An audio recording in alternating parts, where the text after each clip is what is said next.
یہ لکھا ہے کہ حضرت عمر فاروق رضی اللہ تعالیٰ عنہ کے دور میں بھی کس طرح کا واقعہ پیش آیا۔ وہ ایک نوجوان تھا، حسین و جمیل تھا، اللہ نے حسن عطا کر رکھا تھا بڑا۔ اس نے جب بھی نماز پڑھنے کے لیے آنا نا تو راستے میں ایک عورت تھی، اس کی نظر پڑتی، اور یہ کہا گیا ہے کہ جو نظر ہے یہ شیطان کے تیروں میں سے ایک تیر ہے۔ اسی لیے تو حضرت جی نظریں جھکا کے چلنے کا حکم دیا گیا ہے، کیونکہ جو نظر ہے یہ شیطان کے تیروں میں سے ایک تیر ہے حضرت جی۔ پڑھ تو یہ ایک دفعہ جاتی ہے لیکن کتنی دنوں تک حضرت اس نظر کا جو اثر ہے وہ دل سے نہیں جاتا۔ اپنی نظریں بڑی سنبھالو، اپنی نظریں بڑی سنبھالو۔ اس کی تو نظریں پاک تھیں لیکن راستے میں ایک عورت تھی، اس کی پاک نہیں تھی۔ اس نے آتے جاتے جاتے آتے آتے جاتے اس کو دیکھنا، شیطان نے اپنا کام کرنا شروع کر دیا۔ اس نے ایک دن کیا کیا، اس نے اپنی خادمہ سے نا اپنی خواہش کا اظہار کیا، میرا دل کرتا ہے کہ اس نوجوان سے نا تنہائی ملے، لیکن ملے تو ملے کس طرح؟ وہ جو خادمہ تھی ذرا پکی عمر کی تھی، اس نے کہا یہ تو کوئی مشکل کام نہیں ہے، آج ہی رات کو بات بنا دیتی۔ وہ جب عشاء پڑھ کے وہ نوجوان مسجد سے نکلا نا، وہ خادمہ راستے میں کھڑی ہو گئی۔ اس کو روک لیا، اس کو 2-3 احادیث سنائی، 2-3 آیات مبارکہ سنائی کسی کے کام آنے کے حوالے سے۔ ہمارے گھر میں مرد کوئی نہیں ہے، کچھ وزنی سا سامان اٹھانا ہے، اگر آپ اٹھا دیں تو بڑی نوازش ہوگی، اللہ راضی ہوگا، اللہ کے رسول راضی ہوگا، کہ کوئی مسئلہ نہیں۔ اسی طرح ہوا حضرت، وہ گھر لے گئی، پچھلے کمرے میں لے گئی۔ وہ جیسے کمرے میں داخل ہوئے، وہ عورت پہلے موجود تھی، اس نے جناب اندر سے چٹکنی لگا لی اور اس کے سامنے اپنی خواہش کا اظہار کیا۔ جیسے میں نے کہا نا بڑا مشکل موقع ہوتا ہے، لیکن وہ نوجوان ہماری طرح کا نوجوان نہیں تھا، وہ قرآن والا نوجوان تھا، اس کا تعلق قرآن سے مضبوط تھا۔ اس کو یہی آیت یاد آئی، وَلِمَنْ خَافَ مَقَامَ رَبِّهِ جَنَّتَانِ، جو اپنے رب کے حضور کھڑا ہونے سے ڈر گیا، موقع بھی تھا، طاقت بھی تھی، عمر بھی تھی، خواہش بھی تھی، پھر بھی ڈر گیا، نہیں نہیں نہیں میرا اللہ دیکھ رہا ہے، میں کل اپنے اللہ کے حضور کون سا منہ لے کے جاؤں گا، کس طرح اللہ اور اللہ کے رسول کی بارگاہ میں کل جاؤں گا۔ سارا کچھ کر سکتا تھا، کوئی تیسرا نہیں تھا، لیکن کیا نہیں، میرا اللہ دیکھ رہا ہے۔ وہ ایسا خوف طاری ہوا، ایسا خوف الہی طاری ہوا، گش کھا کے گر گئے نیچے۔ اور ڈر گئی، آگے بڑھ کے کسی نے نبض نہیں دیکھی کہ زندہ ہے کہ شہید ہو گئے، انہوں نے سمجھا کہ شاید مر گئے۔ اس نے دروازہ کھٹکھٹایا، باہر سے اس نے خادمہ نے دروازہ کھولا، اس نے کہا یہ تو مر گیا۔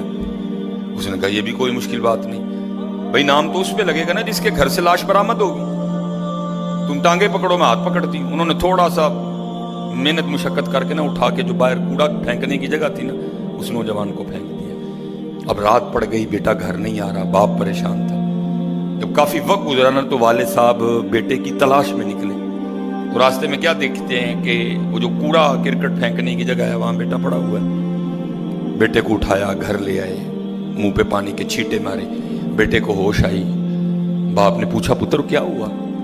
وہ بیٹے نے پھر سنانا شروع کیا۔ جب پھر وہاں پہنچا نا تو اس عورت نے مجھے دعوت زنا دی، تو پہلے تو خوف الہی کی وجہ سے بے ہوش ہوا تھا، اس بار اتنا خوف الہی نے غلبہ کیا کہ واقعی روح پرواز کر گئی ہے۔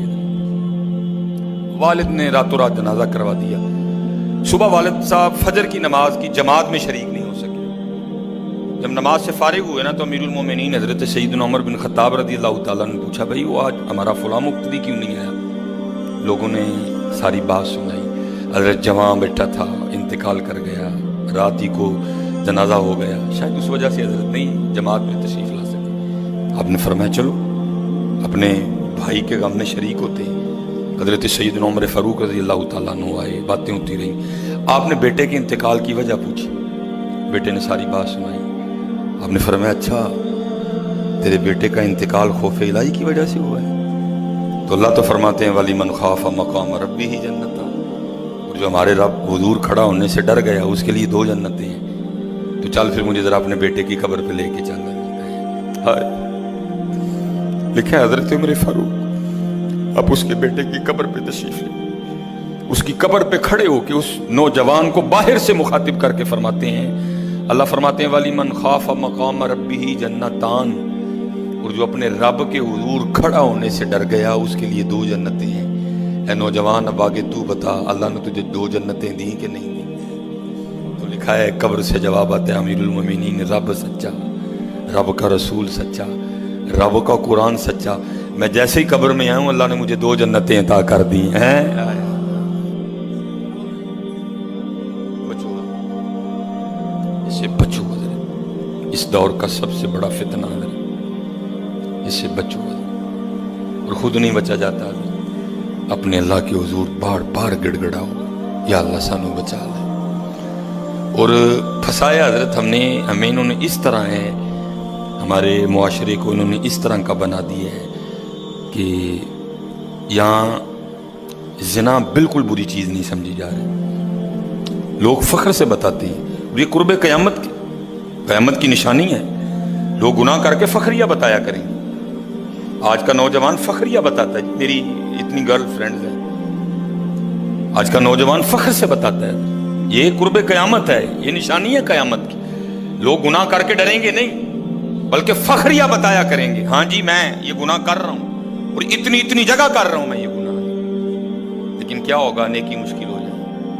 آج حضرت جی آپ دوسرا نکاح کر لیں، اللہ سنت ہے، قرآن میں اللہ خود کہہ رہے ہیں فَإِن طَابَ لَكُم مِّنَ النِّسَاءِ مَثْنَىٰ وَثُلَاثَ وَرُبَاعَ، پہلے کی تو اللہ نے بات ہی نہیں کی، بات ہی دوسرے سے شروع ہو رہی، مِّنَ النِّسَاءِ مَثْنَىٰ وَثُلَاثَ وَرُبَاعَ، پہلے کی بات ہی نہیں ہوئی، بات ہی دوسرے سے شروع ہو رہی ہے۔ جتنی مرضی گرل فرینڈ رکھ لیں آپ کو کوئی برا نہیں سمجھے گا، بلکہ لوگ آپ کے جانے کے بعد بڑا خوش ہو گئے کہ یار بڑا رنگین مزاج آدمی ہے، لیکن حضرت آپ دوسرا نکاح کر لیں اسی وقت آپ لوگوں کے کاغذوں میں 2 نمبر ہو جائیں گے، پیکے بھی ناراض، سونے بھی ناراض، بھرا بھی ناراض، سالہ بھی ناراض، ہیں جی، چھوٹا بھی ناراض، بڑا بھی ناراض۔ یہ کیا ہے؟ یہ قرب قیامت ہے۔ گناہ اچھا ہو گیا، گناہ آسان ہو گیا، نیکی بری سمجھی جانے لگی، نیکی مشکل ہو گئی، اس لیے بچو۔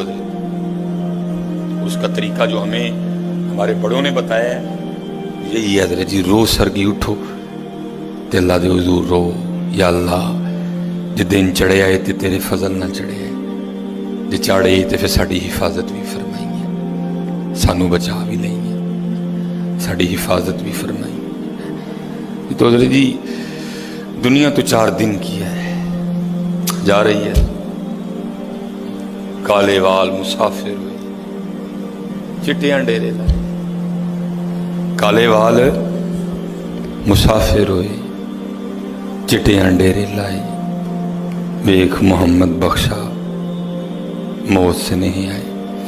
اور حضرت جی اللہ سب کو اپنی حفاظت میں رکھے۔ اگر کوئی اس گناہ میں پھنسا ہوا ہے، اگر کوئی اس گناہ میں پھنسا ہوا ہے تو میں